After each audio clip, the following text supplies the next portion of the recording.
Colleen Costigan, welcome to Live Inspired with John O'Leary. Thank you. Well, it's my joy to bring a friend onto the podcast. We throw that word around here a lot.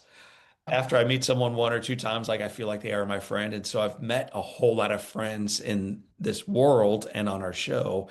And yet you and I know each other a lot longer ago than just a podcast introduction. I've known your family my entire life. So we're going to back away from Kenya. I know currently you're in the northwest of the United States. We're going to back away even from there, come all the way home to where it all started. So for our listeners and viewers, tell us where you were born and tell us a little bit about your upbringing. Thanks, John, so much for having me on your podcast. I'm really grateful to be here. It's so wonderful to connect with you, and we have so many things in common, and our lives have intertwined in so many ways over the years. So, I grew up in St. Louis, Missouri, in Glendale specifically, for those of you who are familiar with St. Louis. I went to Mary Queen of Peace. And from there, I went on to St. Joseph's Academy. I followed my sister in her footsteps, who was 4 years older and who I know was a friend of yours in high school. And then from there, I followed my sister again to Boston College. My plan for my life was to be as straight and narrow as it could be, and as evidenced by that path of Mary Queen of Peace to St. Joe to Boston College, and then from there out to San Diego. Um, I'm gonna pause just for a moment to give context to folks who aren't from this area. So I work in Kirkwood. I live in Webster Groves. These are two just beautiful little communities. And in the middle of these two incredible communities is a remarkable one called Glendale. Houses are beautiful, trees are well trimmed. The school, Mary Queen of Peace, is elite. Families, dogs, white picket fences. It's what folks think of when they think of like kind of the American dream. It is an incredible little place. And so this is your home. That's your family. You talked about your sister, Melissa, my dear friend from high school and college. Like I love Melissa. She's your older sister. What was it about Melissa and her pathway into St. Joe that you wanted to follow? yeah, that's a really good question. I mean, my sister she was confident, she was smart, she was really good at sports. She was a big sister that I really looked up to and admired. And so it just felt natural to follow into her footsteps. She had made good decisions. And so I thought making decisions like her would be a wise way to go, which it really was. And then into Boston College, again, following her. But that's for kids from the Midwest going up to Boston, that's considered far away. How did Boston College shape you? Yes. So I guess I was in the minority wanting to go to Boston College, and the group of friends and just the people surrounding me, because many people stayed in the Midwest. So looking back, maybe that was one of the first steps that I took that was sort of outside of the box, but like not too far outside of the box. Like Right. Boston College is another, a pretty comfortable place to go and a wonderful school. But I had, as much as Glendale was an idyllic place to grow up, I also had a lot of challenges growing up and had a lot of angst during my teenage years. And I felt like I needed to get out. I had not really explored parts of the rest of the world. I'd never left the country for sure and just traveled a little bit within the US, but I felt like there needs to be more out there. And Mm. so Boston College was the first step to figure out what else is out there beyond St. Louis, Missouri. What was your major? Psychology. What did you imagine doing with that?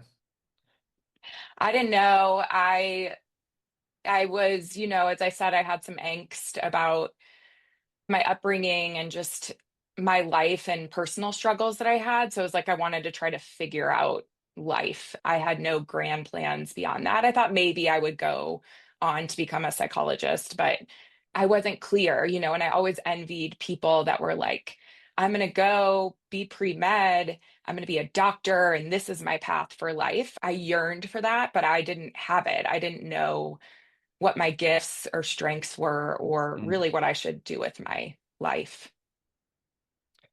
So, like the majority of us, you stumble forward. You shut your eyes and you keep Mm. stepping. What drew you out to San Diego? The beach, that's an easy answer. I mean, Boston is a great place to go to school, a great college town. I had a wonderful experience. June of my senior year during graduation, it was freezing, and I was like, this is it. I'm done. Freezing, relatively speaking. I'm in Bozeman right now, but it was freezing for June and in Boston. And I had always wanted to live by the beach. That was sort of a dream of mine that I didn't know how it would come into fruition. So I moved with a friend from school, and she was from Boston. And when we got out there, I was like, this place is amazing. I'm never leaving. And she was like, I don't like it here. Boston is the best. And she moved back to Boston 4 months later. For me, I stayed. I got involved in the triathlon community there, and the weather. I mean, I don't know if you've been to San Diego, John, but the weather is just 70 all the time and So sunny. it's funny. Right before this podcast, I'm working on a slide deck for a company that I'm partnering with. They're based in San Diego, and their template is the city of San Diego with the water in front of it. And I'm like, man, here I'm working on this deck. It's cold where I am right now, so I get the attraction. So what were Yeah. you doing? What were you doing professionally? Still hadn't figured out my life. So this should give hope to anyone who's maybe in that phase of their life. I found the only job I could. I was doing purchasing for an electronics company, which was nothing I wanted to do or was interested in, but it paid the bills. And then I started to get interested in health and wellness and decided to go back to school and get my master's in exercise physiology. And my plan with that, still not super clear, but I thought I'd get involved with cardiac rehab or corporate wellness, really interested in how exercise and movement impacts our mental health and Oh, wellness. And so I did that. At the end of that 2.5 year program, I did an internship at a cardiac clinic, which was still in line with what I was thinking I was going to do. And then life took a really interesting turn, and I got connected to people in the medical device world. So people who were selling pacemakers and implantable defibrillators. I was really fascinated by the technology. It was actually a chance for me to make some money, which I hadn't really I had not been pursuing, the corporate ladder or finances, and this sort of fell into my lap in some ways of it being lucrative along with something that I was passionate about for a while. So I got hired by Boston Scientific and was a clinical device rep for Boston. years ago, I had a meeting with a gentleman who was actually very successful in that world. I visited him in the hospital as he was passing away, actually. One of the things he said to me near the end of the conversation is, John, I've made it to the top. I've climbed to the highest rung, only to recognize I had my ladder leaned against the wrong darn wall. Mm, And it's so mm. often in life that you find this thing that you may not have even been seeking, but then you find it, it's somehow attractive. You're not really that self-aware around even how you're stepping forward and how the days are becoming weeks and months and years and decades, and then it's over. You somehow pull your head away from that long enough to recognize this is good, but I feel there's more for me. Like, what was that process like? Yes, I mean, it served me for a period of time, and I worked for Boston Scientific for 5 years. And then, similar to what you described with your friend, I felt like there had to be more to life than trying to climb the corporate ladder. And, another big thing was that personally, I still wanted this white picket fence dream. I wanted to get married. I wanted to have kids and live in the suburbs and have two nice SUVs and a nice home and go to schools like Catholic schools in St. Louis. And that wasn't happening. And I think that is usually a part of our journey too, is that when we're pursuing certain things and doors don't open at a certain point, I had to shift gears. So feeling like unfulfilled in my personal life, and then that leaked into the professional life. And so I went on a journey of seeking, that is what I Mm. would say, of seeking something more, of feeling that I there must be a way that God can use the gifts that I have. And calling isn't a word I use so much. It feels bigger sometimes than I think it needs to be. But I think looking back, I was like looking for what was my calling, what was my purpose here on earth. And a big thing for me is that I love kids, and I wasn't working with kids. So I got this idea in my head that I wanted to volunteer abroad. And that is the extent of what I thought. I didn't really know where. I didn't do international studies major. I wouldn't say I'm very in touch with different things going on in the rest of the world, but I did have a little bit of a draw to the continent of Africa. Again, a very wide reach. Pretty big place. Pretty big place, yes. And then something like a lot of things were happening that I can look back and see now how they were fitting together. I did start going to a new church, and there was a woman who talked about volunteering up front, and she worked with a refugee population in San Diego. I felt I want to go somewhere far away, but I also need to recognize that at my back door, there are needs. So through that experience with my friend Sherry Briggs, I started volunteering with the refugee community in San Diego, which included a lot of Africans, Kenyans, Ugandans, Congolese people. And then a friend of a friend got me connected to a nurse who was working in Kenya. Wow. And I applied for an opportunity to go for 1 month. I had earned enough keep in my job that I could ask. And I said, I want to go do this for a month. And can I have my job when I get back? And they were like, absolutely, no problem. Go do it. Come back and we'll welcome you. And so that's what I did, thinking I would go there and never go back again, that I would get this angst out of my system and figure out what was bothering me, have a chance to give back, and then just come back and return to my quote unquote normal life. So that's Land. arrived in Kenya. And as you said, when I was with you last, and then you got rocked. Mm. So let's talk about that. You land in Kenya, which is different than San Diego, apparently. What was your first experience like with Kenya? That's a great question. My first experience was incredible, so positive and welcoming and warm. I was brought to this, well, I was volunteering and staying at a place called Chabaywa, which is a small village in Western Kenya with another organization that was already pretty established. And Kenyans love visitors. Mm. They are so hospitable.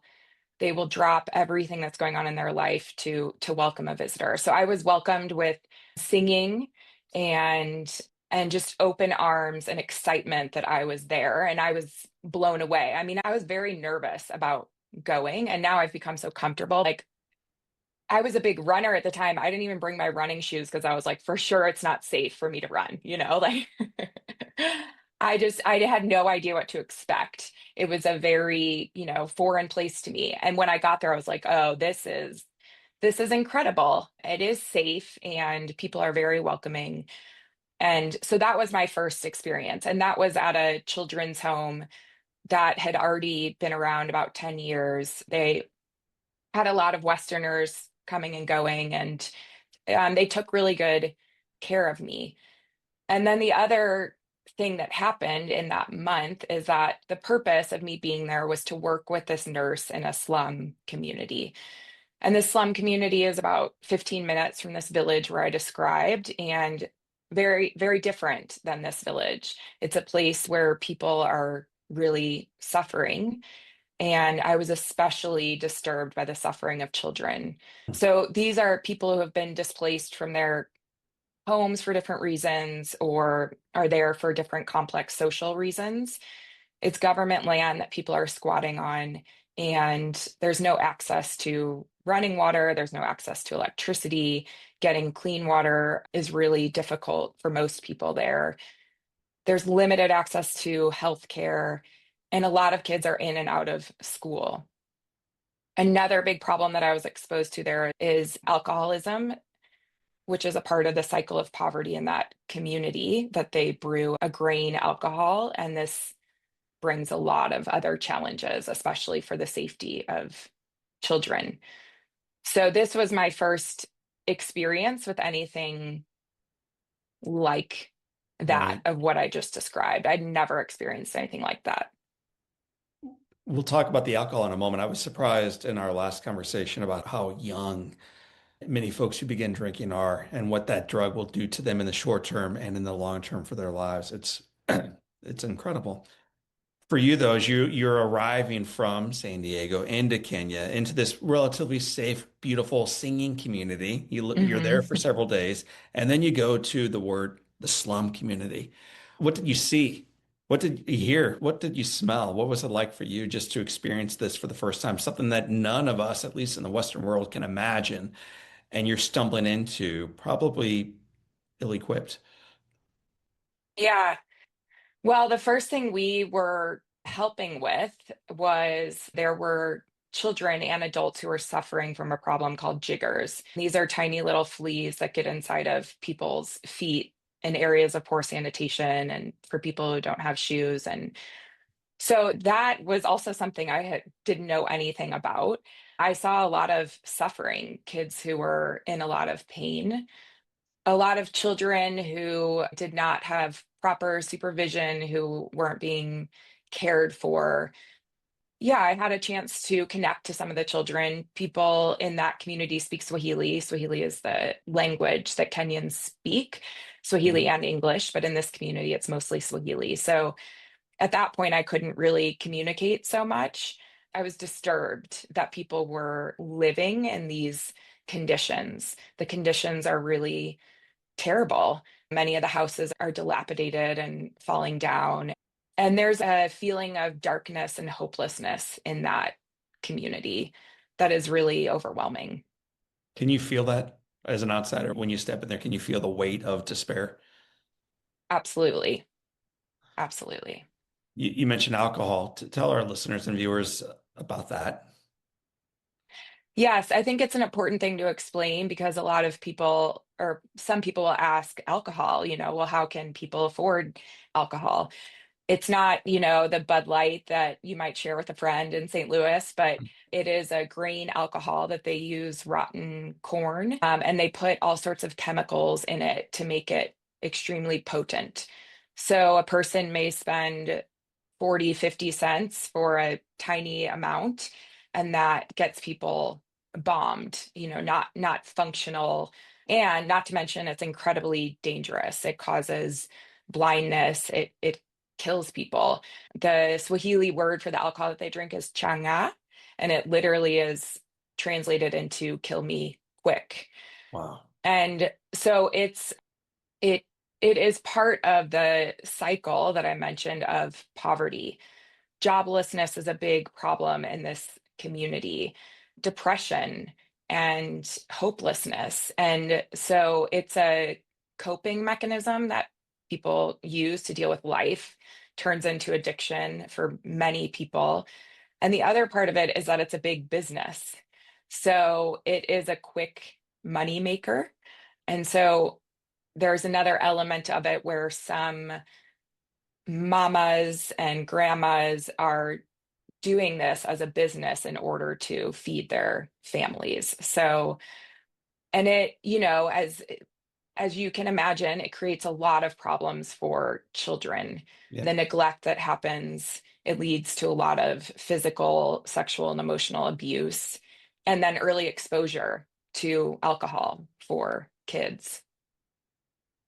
And what does that lead to? That leads to addiction, that leads to not being in school and being stuck in the cycle of poverty with very few opportunities to get out. There's kids whose parents, grandparents, great grandparents have lived in this community.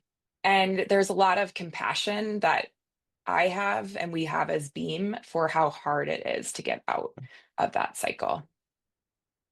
So, Colin, I was thinking of your story and the times in my life where I've done something hard in service of others, and how when it's over, I'm grateful I did it, but very rarely do I feel like, and now I need to go back and do it again. It's almost Mhm. like, yes, now back to my life. Which is not me bragging. Trust me, it's the exact Mm. opposite. You spend a month over there in a slum and in service and meeting these kids and hearing this song and being moved by their faithfulness, but also by their struggle. And then you go home. And rather than checking a box and saying, man, I'm glad I did that. Now I can go back to medical sales successfully in my life and run triathlons and live my journey. You felt almost like this gnawing on your heart to go back and serve again. We talk about that. Yes. some of that I cannot explain. I mean, we've hosted a lot of people who have visited and not necessarily been moved for whatever reason in that way. And for me, it was very different. After that month, I knew I was going to come back. I didn't know in what capacity. I never imagined I would live there, start an organization, but I knew that I had been exposed to this problem for a reason and that it would be harder for me to pretend like I didn't see what I saw than to uproot my life. And so, I think like most of us, it was like the next right step. The next step felt like I have to figure out what I can do to gather some support for this community while I'm in the US, and then figure out what it can look like to go back. And so over time, I stayed in touch with some people in Kenya. I stayed in touch with the original organization, and um, I prayed a lot. I continued to seek. I watched your movie a couple days ago, John, and a couple times in there, for various reasons, there was a question of like, why me? And I think that question we can ask for, we can look at that from different perspectives, right? But I was like, why me? Why is this still bothering me? Why can I not move on with my life? And what can I do? So I had some great mentors. I had incredible support from my family, and I decided the next step would be to go to Kenya for 1 year. So this meant quitting my job. And some people thought I was crazy, and other people were like, go for it. I was so focused and driven by the need and what I had saw that I was like, I'm doing this, and I wasn't going to be swayed by what other people thought. I was nervous. I didn't grow up, in a really like mission-based home where raising funds to live was part of our Right. vocabulary. I was raised to like get a job and pay your bills, and then you give back to other organizations, right? So I ended up, my boss at my job was incredible, and they gave me like 6 months to still work, but spread the word about Beam. And I needed to raise $12,000 to live there for the year. That would help me live there and then also support some of the programs I wanted to do. And I raised $50,000 in a few months. And that was confirmation for Mm. me that I could get people to care about what had moved me. And so that Wow. was the next step. That's so awesome. So you go over there for a year. As you look back on that 365-day journey, which will become a little bit longer, what did you do really well? And then what did you do looking back on it very poorly? The best decision I made by far is that I started to learn Swahili. And for anyone that wants to live for more than a few weeks in another culture where they speak a different language, I think that that is the most wise advice. It helped me to connect with people. It helped me understand what was going on. It earned me some street cred, and people would be surprised when I would be on the public transportation. Maybe they would try to cheat me out of like a few cents or inflate the price, and I would speak in Swahili and say, "No, I know what the price of this is." So, And by the for our listeners, I know some of us are viewing us right now, but for our listeners, I'm speaking with this fair-skinned, blonde, beautiful Midwestern American who is now living in Kenya, speaking Swahili. It would be the last thing I'm sure any of those folks would expect from you, and yet here you are speaking their language. So you've earned a yes, little street cred through this. absolutely. So that was a good decision and continues to be. And also, I mean, there were things that I didn't do well, for sure. The drive and passion that I just shared about sometimes can be aggressive in that culture. I wanted to know what was going on. I wanted to know how I could help. And I think there are some things that I could have done slower and more patiently. Change takes time, and patience is not necessarily a strength of mine, but it's critical in this work and also in the Kenyan culture. They're incredibly patient. And Yeah. It's a privilege sometimes, I think, in our American culture that we don't have to be patient, right? Like we get to a doctor's appointment and they're on time and we drive up to Target, they bring us our stuff out, like so we don't have to really be patient here. And Kenyans, they've learned to be patient. And so I could have gone slower with some things. That's awesome. Tell me about faith. You shared the story with us when we were at your fundraiser, and it moved me deeply then. It moved me deeply preparing for today's podcast. I'm sure it's going to move our listeners. So, who is Faith? So when I committed to go for a year, I didn't really have clear direction in terms of what I was doing, but this organization welcomed me to spend some time in this slum community. And that's what I did. I did a lot of visiting homes and trying to get to know people. And we would do children's programs. And what that meant is that, usually once a month, we would go to the center of the community and we would invite kids for singing and dancing. And one of our Kenyan friends would share a little Bible verse and story, and we would have a little snack. And it didn't feel like much, but it was something that we were trying to do to build relationship with the community. And during one of those programs, this would have been December of 2013, I met Faith, and I have this picture of myself sitting outside of this little church where we would run these programs. And Faith and I bonded, we connected. She spoke better English than most of the other kids that I had been meeting, and I didn't speak a lot of Swahili at the time. So that was a connection that we had, was just her ability to speak. Speak English and I was like, she's really bright. I noticed that right away. She was 15 years old at the time and she had said, I really want to go to school. When I was in first and second grade, I was the top of my class. I loved school. And then my mom couldn't afford to pay for my fees. And so there's this thing that happens with the schools there that kids get chased away from school, is what they say in Swahili. So they might show up for school and maybe they've been going the previous 2 weeks, but it's an exam day and they haven't paid their exam fee. And so they send them home. So Faith was in and out of school and really wanted to go back to school. I was very naive at that point, which looking back, I think served me Yeah. because I didn't understand the complexity of what Faith had been through in her young life. I think the hope that comes from being naive can be powerful sometimes. So I called my mom. I said, there's this girl. We need to get her in school. I didn't have a program, I didn't have an organization. Beam Kenya didn't exist at that point. I said it would be $800 for her to be in boarding school for the year and to get all of her supplies. And, will you send me the money? And my mom is incredible. And she was like, sure. She didn't really ask so many questions. She knew it was important to me.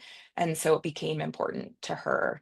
So this village that we've talked about, where people welcomed us, there was a private Christian boarding school in that village. And that was a place that kids like Faith went to receive high quality education in a safer environment. So we brought Faith to school. And from there, the journey started off wonderful. And, the problem that I saw initially was just that kids weren't in school and they needed to be in school. Right. And the problem is much more complex than that. So Faith did well in school for a year. And when a child is in boarding school, they are in school for about 9.5 to 10 months out of the year. And then they have holidays throughout the year where they go home. And that was the option for Faith on the school holiday, was for her to go back to the slum. Her mom was around a little bit, but not super involved in her life. And her dad had passed away many years prior. And when Faith went back for the long holiday, she just understandably, in so many ways, and I say this with a lot of compassion for her, she just got sucked right back in. She had been exposed to alcohol from a very young age, and she had suffered abuse and a lot of trauma. And she just slipped right back in. And we, Mm. over the next few years, myself and some other Kenyans who I started working with tried a lot to get her back in school. and she couldn't. She would try and then she would run away. And it was a really difficult journey with her. So Faith is this child who you fall in love with, and she falls in love with you, and she's got this dream of going back to school. You make a phone Mhm. call. Mom believes in you, so she believes in Faith. $800 flow in. She goes off to school, gets the uniform, gets the textbooks, gets the class to go to, and the bed to sleep in. And then this all begins to fade. What becomes of Faith's life? Yeah, so eventually Faith had a child. In 2016, she had a child who's now actually a scholar in our program. And so we try to support her through that journey, help her get sober, and all attempts didn't work. She was just so heavily into the throes of addiction. So we were able to help her son, and then we watched her life really deteriorate, and it was incredibly painful. I had become really close with her, and I mean, I still didn't have kids at that point, and so Faith felt like a daughter to me in many ways. Right. And so eventually she got into some really terrible relationships, and it's another complex story, but in 2021 she was killed. And that, I mean, rocked my world again in another way that, I mean, I have so many questions for God whenever I get there, hopefully. Her name was Faith. I mean, Right. come on, this could have been like a great story. When I met her, I thought she was going to change that slum. I knew that it wasn't going to be me, that it needed to be a Kenyan. And I had, like a parent has for their child, I had a lot of hopes and dreams for her. And I thought this story was going to turn out a really different way. And so, it was years even before she passed away that I wrestled with that of like, really, this is how this story is gonna go. So that was a hard thing. It still is a hard thing to wrestle with. For sure. And yet faith opened the door for so many people. Today we have over 130 children who we've provided academic scholarships for, and it was because of that meeting with faith. So God uses things and people in unexpected ways. And so he has used Faith's life Mm. to catapult the work of Beam, and to understand that aside from education, mental health support is critical to increase the chances that a child will stay in school. So, Colleen, when I write, if I'm writing well, or when I speak, if I'm speaking well, I'll oftentimes end a difficult paragraph or story with the words, and yet. I think it's a really cool way to pivot forward into a new direction. You're describing the agony of losing your daughter. I mean, essentially, this is one of your first loves over in Kenya. She's the poster child for the work you're doing, and yet it doesn't work out the way you expect. It works out in agony, and yet it has led to this new beginning for you, for Beam. So I guess we're going to pivot forward a little bit. You meet a woman eventually named Olive. Who Mhm. is Olive, and how did Olive help you start Beam? Yes. So Olive is a co-founder of Beam. I met her in 2016. This is when I was sort of going back and forth between the States and Kenya at this point, and toying with the idea of starting a nonprofit in the US, establishing an organization in Kenya. And Olive is the niece to a Kenyan mentor of mine who I'd been working closely with. She has a social work background, and I was sort of floundering, trying to figure out what I was doing. And he said, "You need someone as a partner in this work." I met Olive and I was like, "I don't have a lot to offer you financially, but I'll give you something. And can we work together to see what we can do to support some of these kids?" And Olive was my person. Olive is incredibly driven in the fight for justice for children, and caring for them and protecting for them and advocating for their rights. So she started in 2016, and we gradually started bringing more scholars in. So Faith was the first, and then we brought three more young kids after that, and then it was five more, and eventually it grew. I think one of the best things that was advised to me, really modeled for me, was the importance of having Kenyan leadership. And it does me being a white person and being at the front and center of things, which I was initially, complicate some things sometimes. And so Olive, starting to lead the way was really important. And that grew to a bigger Kenyan team. But she has really been an integral piece in being beginning and being growing. And she has sacrificed a lot in order for kids to get the right to go to school and be supported in their mental health. You've said it a bunch, mental health, when at first you said, and John, we were trying to get them into school. Why is mental health so important as you get them into school, as they now pour a new, firmer foundation to leap from? It's incredibly important. I mean, it's a big topic, I think, in the US and also becoming a more talked about topic in Kenya.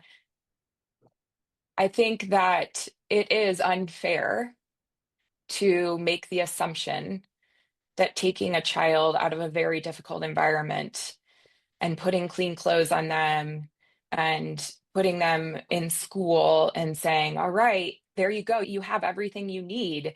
Now you should graduate from college, right? That doesn't feel fair. The reality is that some will be fine. In our experience, a small percentage, whether it's biologically they're already incredibly bright or they have some support at home, some will do okay.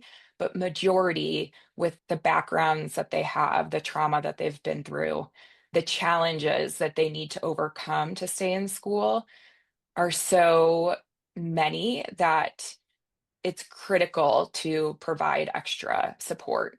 And not just to increase the chances that they'll stay in school, but also that they'll become healthy and whole individuals and productive members of the Kenyan society who eventually give back. That is our hope. So mental health, I mean, I love education, and it's you have to me, you have to have both. Ensuring a child stays in school is critically important. And also, I feel very passionate about the mental health services that we provide. How many children are you helping right now? So, in terms of the kids that we're helping go to school, we have 106 active scholars in our program. We've helped 130 over the last 8 years. And then our counseling services, just this year alone, we've helped over 5,000 children and their families. So we have four licensed professional counselors. They're all Kenyan, and they actually work in the public schools around the slum community. And they go there once a week and they provide counseling services. And that is a program that we're incredibly proud of. You mentioned the story of faith and the tragic ending of it. Would you share, just because you hear numbers like 5,000 or 130 children in school, and it's easy to get lost in the macro. Share one story of one child who, when you hold their hand or you look at them, you realize, my gosh, if it was only for this one, it's all worthwhile. So share one story of one child. Mm. Yes, I mean, I'll share a story of a boy named Elijah who I met in the slums in 2016. So he's not a young child now, but he was then. And I remember Elijah very clearly. I mean, I was meeting like hundreds of kids and trying to learn names, but having such a hard time. I have pictures I took then that I can go back and look on. But Elijah was a young boy. I think he was probably 10 at the time. And he was selling rabbits. He was breeding and selling rabbits in this slum community in order to try to get a few dollars to stay in school. He was being taken care of by what we would call a good Samaritan or another community member because his mom and grandmother, his main caregivers, had passed away within a month of each other, and he was left by himself with his younger sister. Wow. And I mean, it's incredible to see, like, you could see something special about Elijah, right? That he didn't speak English, he didn't have a strong academic foundation, but here he was driven to get just a few dollars in order to stay in school, and clearly a businessman. Eventually, we were able to get Elijah in our program. He started in sixth grade and had not had much formal schooling before that. And he finished eighth grade. When he finished eighth grade, he was about 17 years old, which is not so uncommon with the scholars that we work with. He had learned some math skills, a little bit better reading and writing, and he went on to a technical school for construction, for masonry specifically. Elijah has been employed. He's working right now, he's actually working in Nairobi in the big city on a building project there. He is taking care of himself and also helping other members of his family.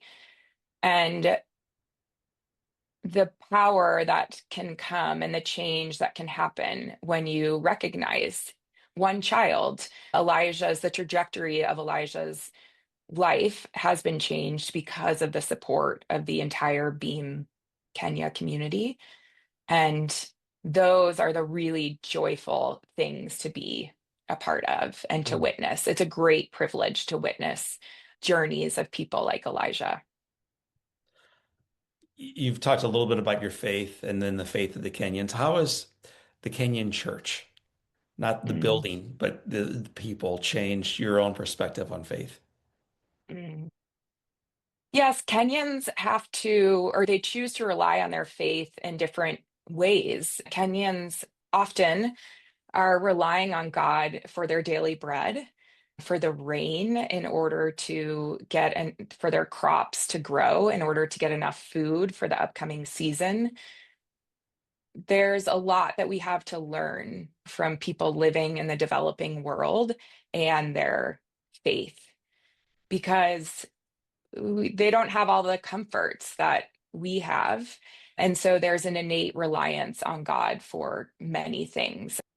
We don't have as many opportunities in the Western world, just in my experience, let me say, to have that desperation for God because we're so comfortable most of the time, most of us, not all of us. And when we're comfortable, we can forget that we need to rely on God. Mm. So we have so much to learn from others. And I have learned a lot from the Kenyan community and their faith. Another big thing that I just love is that they love to sing. It's not that the person who has studied singing in college and they're the ones up on the stage and they're professionals. It's that anyone can get up and sing at any time. Many of them just have beautiful voices when they sing a cappella, and it's really incredible. It's been a really healing part for me personally living in Kenya, and I think that it's a part of the healing that their community has as well. So we're talking about the work that you're doing. How do people learn more about the work you're doing and how they can get involved either through their time or through their investment of dollars? Yes, thanks for asking, John. So people can go onto beamkenya.org. That's our website. Beam is BEAM, Kenya, KENYA.org. That's our website. I'll mention Beam also has two meanings. One is we talked in the very beginning about how the slums has a feeling of darkness that is palpable when you're there. And so our hope is to bring light into that community. And that's the beam of light is what we hope to bring. Beam also stands for boost, educate, advocate, and mend. So beamkenya.org is how you could learn more about what we do. There's a link on there to donate. We accept cash gifts and non-cash gifts is another way that people can give, whether that's through a donor advised fund or a stock donation. All the information is there. And we're on social media. We're on Facebook. If you look up Beam Kenya, we're on Instagram. Those are ways that people can follow the work we do, share it with others. We are always looking for financial partners. We invite your friends in this community to partner with us financially to help fill in the gaps for some of these kids and give them their right to go to school and to be mentally whole and healthy. And then the other thing I'll say is that I am now a part of a Kenyan family. My husband's Kenyan and our kids are Kenyan Americans, and we love to host people. So, if you're interested in visiting us in Kenya and seeing the work that we do firsthand, and also coupling it with a safari, which is a really popular destination, the Masai Mara in Kenya, then we'd love to host you. So, you could send me an email. It's just Colleen@beamkenya.org, Colleen @beamkenya.org, and reach out if you're interested in visiting Kenya. We're trying to get you to come, John. Where are you at with that? I bought my tickets. Here's where I really am at. My dear friend and now yours, Alan Arkowitz, went with his wife Bethany and children. And this is a family from the Midwest who dragged their kids onto a long flight, thinking it would be something nice to do for Colleen and her organization. And they came back changed. Yes, they saw giraffes and zebras and had a wonderful time, I guess, out there in the bush. But more importantly, they saw children and they saw families and they saw something they weren't expecting in the midst of despair. They saw joy. And so that this changed every one of their lives. And then Alan came back and said, let's support this little fundraiser being held in Kirkwood. So I invited a couple of friends. Beth, my wife, and I went. We are now investors in your organization. We believe in the work you're doing. And what I would say to anyone listening to our conversation is a little goes a very, very, very, very long way in Kenya. And if you think you can't change a life, you're a liar. You're kidding yourself.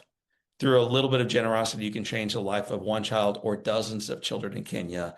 And how could you not take that opportunity? So I encourage my family is aware and supportive of beamkenya.org. And I encourage all of our families who are listening, why not get engaged? And if not Beam for some reason, then another organization that has you turn your worldview away from the mirror staring back at you, reminding you how miserable life is. It is amazing what happens when your world becomes a little bigger, how your struggles become a little smaller. So there's my long answer on how are things going for my travel to Kenya. I don't know when I'm coming, but I'm already invested. Thank And you, what, John. Yeah, and you're so right. That's why you inspire others. Whether it's Beam Kenya or another organization, it is very clear to me that we are supposed to be here to extend a hand to others in need. And people should feel inspired to figure out what that means in their life. As you said, stop looking at the mirror and look to those around you. Open your heart and mind to the needs around you. In turn, you will also be given so much. totally.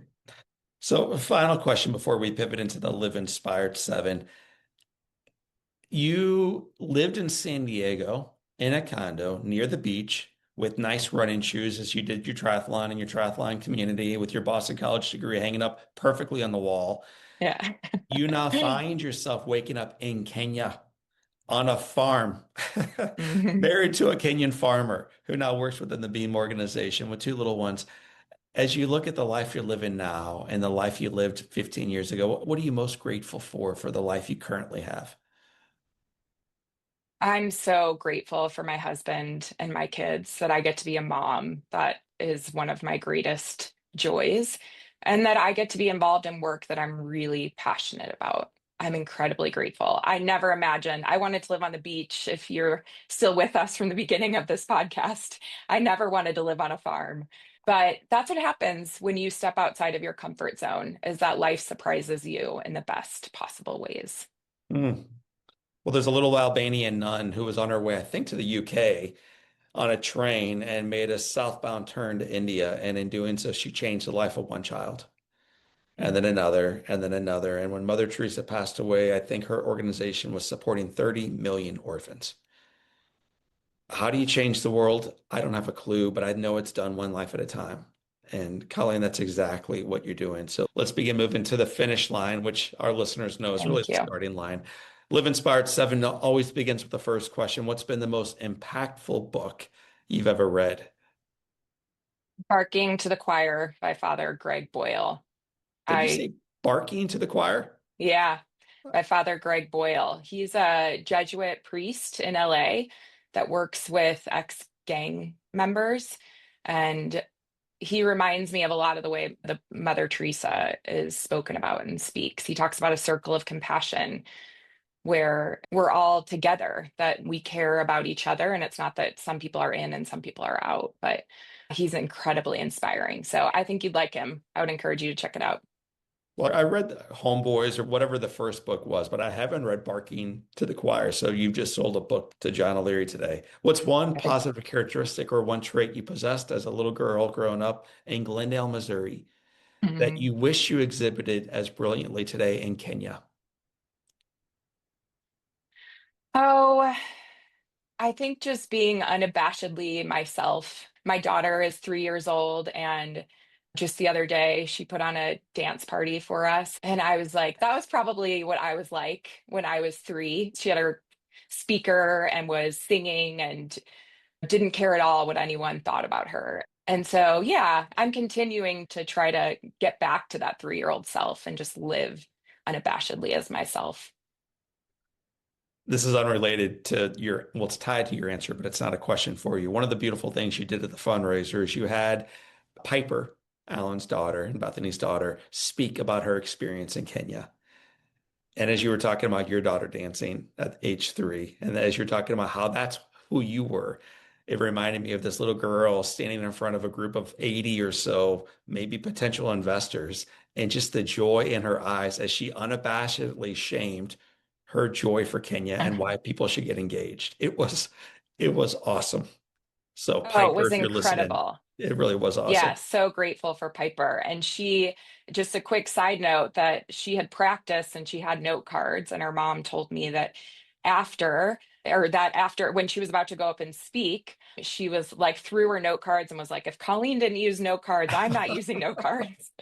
And like, go Piper. Yeah. I mean, she was confident and she knew what she was asking for. And yeah, we hope for more Pipers in this world. Right on. If your home caught fire and your husband, who I've met, and your kids, who I've met, are all out safely, and you have an opportunity of running in and grabbing one item, what's that one thing that you would grab? I mean, I'm going to be practical and go with passports. That'd probably be number one. And then my phone has all my pictures on it, thousands. So that would be my pictures from, especially from the early years of Kenya. So I don't know how inspiring that answer is, but my passports and my phone, I would want to make sure I had. It is very pragmatic and practical. If you could sit on a bench on a gorgeous day and have a long conversation with anyone, living or deceased, who would you like to be seated next to?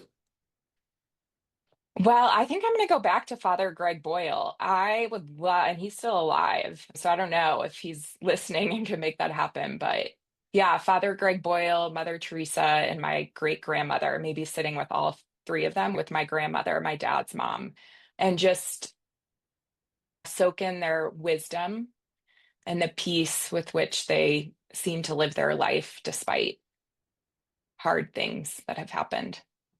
So Father Boyle and Saint Mother Teresa, I understand why you chose them. Why your grandmother? My grandmother died when I was in second grade, so I don't have so many memories of her. I mean, I have memories of her, but not of having in-depth conversations, right? Because I was so young. She was incredibly generous and cared deeply about the poor and cared deeply about others. They lived in St. Louis. She grew up in Florissant. And, she was in a similar environment of me that not everyone around her cared deeply about the poor.